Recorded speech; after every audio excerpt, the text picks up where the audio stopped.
This is a GLK3, sorry, I'm not started. This is a GLK350 water splashed on the horn contact, so we're trying to fix it. And as you know, getting out the airbag from the steering wheel is not an easy job, but that's what we want to do right now. In order to securely do that, there is a little hole situated somewhere around here. I don't know if you can see it. You can see this little hole. Have you seen it here? That's where you put a little screwdriver in to release the spring holding the airbag.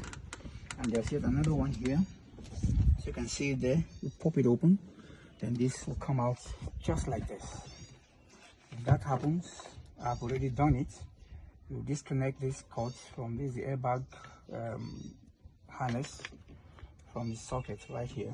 If you can look, you will see liquids literally all over. Look around, look at them. Have you seen those liquids?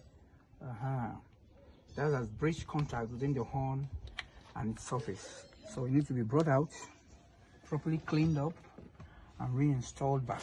And in doing that, the first thing you do is to get out the battery head in order to activate the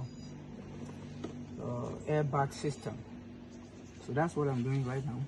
As we go along, we watch and see how we clean up this to make the horn contact work again. Okay.